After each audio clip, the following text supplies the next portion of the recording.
Jour 14. Est-ce vraiment toi qui doutes?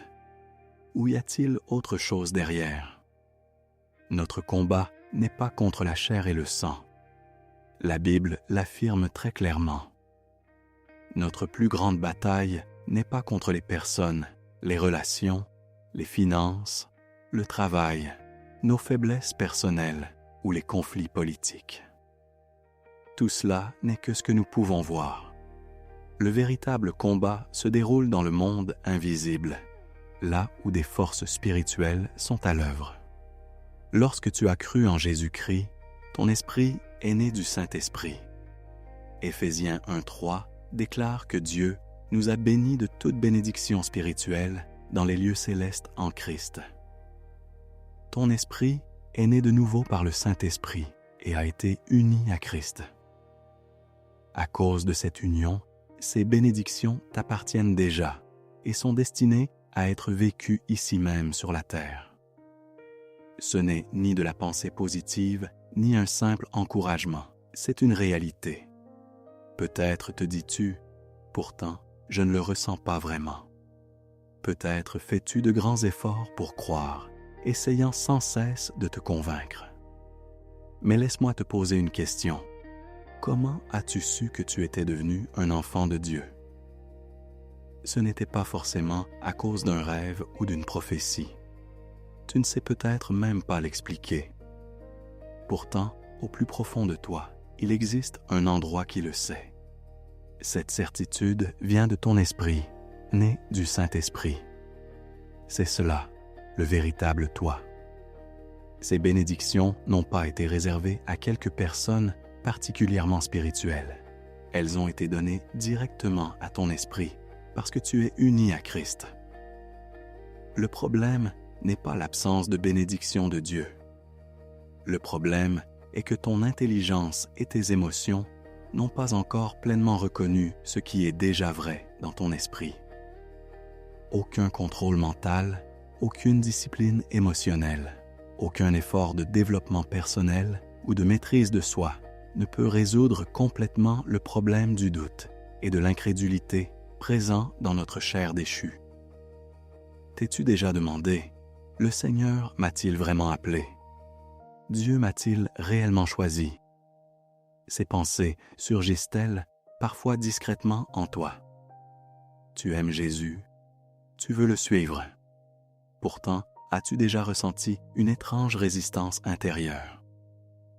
L'apôtre Paul a décrit exactement ce même combat.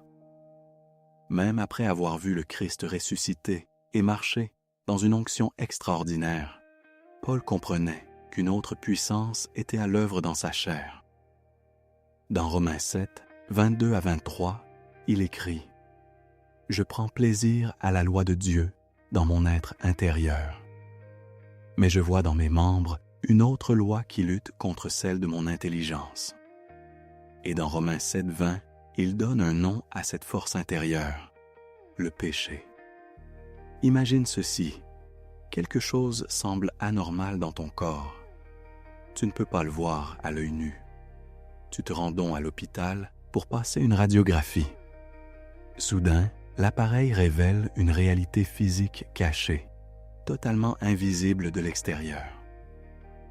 De la même manière, lorsque tu ressens une étrange résistance spirituelle intérieure, une radiographie spirituelle révélerait qu'il y a réellement quelque chose qui occupe une place dans ta chair. Peut-être qu'un jour, une pensée subtile a traversé ton esprit. Le Seigneur ferait-il vraiment cela pour moi?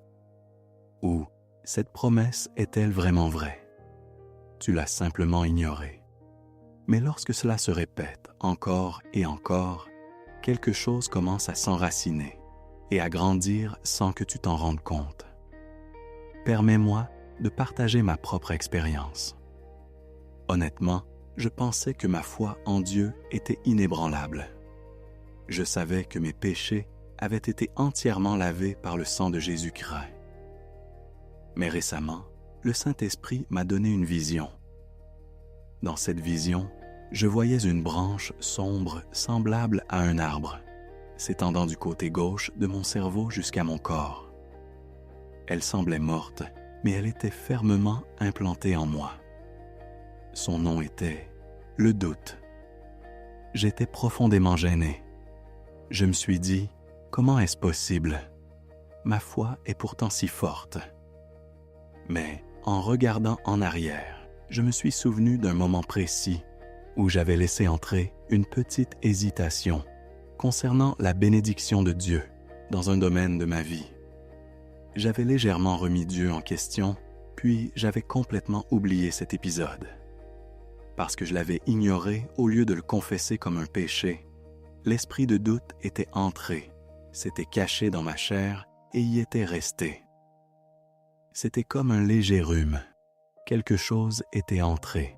Dans l'ensemble, je continuais à ressentir beaucoup de paix et de joie. Mais dans certaines situations, je percevais au fond de moi un léger malaise. Cette radiographie spirituelle révéla exactement l'origine de cette résistance. Alors, qu'ai-je fait? Pendant un temps de profonde repentance, en coopération avec le Saint-Esprit, j'ai arraché cette branche de mon corps par la foi. Sur quoi reposait mon autorité pour faire cela? Je me suis appuyé sur la parole ferme et inébranlable de Jésus. Dans les évangiles, Jésus ordonne clairement, « Hypocrite, ôte premièrement la poutre de ton œil. » Et il déclare également, « Si vous avez de la foi comme un grain de moutarde, vous direz à cette montagne, « Transporte-toi d'ici là, et elle se transportera. » Réfléchis-y. Jésus parle de poutres, de montagnes, de serpents et de scorpions.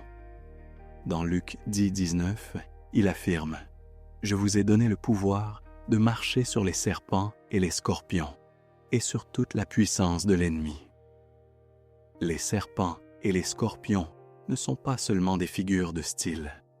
Ce sont de véritables réalités spirituelles. De la même manière, le péché et le doute ne sont pas de simples concepts psychologiques abstraits. Ils possèdent une réalité spirituelle. Ils occupent un espace. Mon Seigneur a littéralement dit « ôte la poutre et déplace la montagne ». Parce que j'ai agi sous l'autorité de sa parole, cela a fonctionné. La résistance a disparu. Sa parole est un fondement véritable et inébranlable. Mais je dois te donner un avertissement important. Lorsque tu commences à marcher dans ce type d'autorité spirituelle, veille attentivement à ce que l'orgueil humain, le moi, ne s'infiltre pas discrètement. Tu dois toujours demeurer dans l'attitude d'un serviteur entièrement soumis au Saint-Esprit ou d'un petit enfant tenant fermement la main de Jésus. Ne traite jamais le Saint-Esprit comme un serviteur personnel ou comme une énergie mystique destinée à exécuter tes demandes. Nous faisons simplement ce qu'il nous dit de faire. Déclare maintenant à haute voix, avec autorité, « Je meurs au doute ». 3 fois. Entrons maintenant dans la confession. Père céleste, j'ai empêché la gloire de Dieu de se manifester à cause de mon doute et de mon incrédulité. Je croyais en un Dieu créateur, mais je ne croyais pas pleinement en un Dieu qui soutient, intervient et agit aujourd'hui. J'ai eu du mal à accepter la profondeur de ton amour, ainsi que la réalité de ton jugement et de ta colère. Je me considérais comme ton enfant, mais je n'ai pas marché dans l'autorité que tu donnes à tes enfants. Je n'ai pas pleinement fait confiance à tes bénédictions ni à ta provision. Alors que vivre selon ta parole conduit à de grandes bénédictions, je n'ai pas aligné ma vie sur elles. Quand j'avais du temps libre, je pensais à toi, mais lorsque les situations devenaient urgentes, je me tournais vers les médecins, l'argent ou les relations humaines. Lorsque j'étais dans la détresse, je te cherchais, mais lorsque tout allait bien, je t'oubliais. Je crois que tu es le Dieu Tout-Puissant, mais je confesse avoir une foi superficielle qui s'inquiète sans cesse. J'ai eu une foi faible qui n'osait pas témoigner de toi avec assurance, J'ai eu une foi morte qui croyait en parole mais pas dans les actes. J'ai manqué d'assurance dans ton amour et dans tes promesses. Je n'ai pas toujours écouté ni respecté les enseignements et les conseils reçus à travers tes serviteurs. Même si ta puissance et ton autorité se manifestent encore aujourd'hui, et même si beaucoup témoignent de ta présence vivante, de miracles et de prodiges, je n'y ai pas pleinement cru. Je n'ai pas cru que ce qui est écrit dans la Bible pouvait devenir une réalité présente dans ma propre vie. Ainsi, ma foi n'a pas grandi. Tu as promis que ceux qui te suivent fidèlement recevraient au centuple, dans cette vie et dans celle à venir. Mais je ne t'ai pas fait pleinement confiance et je ne t'ai pas obéi entièrement. Au nom de Jésus, je prie. Amen. Aujourd'hui, arrachons tout doute de nos vies. Au nom de Jésus, j'arrache l'esprit de doute. 3 fois. Répète maintenant avec assurance. Je crois pleinement à la parole de Dieu. Je crois pleinement que Dieu m'a appelé. Je crois pleinement que mon Seigneur m'a béni de toute bénédiction spirituelle dans les lieux célestes. Amen.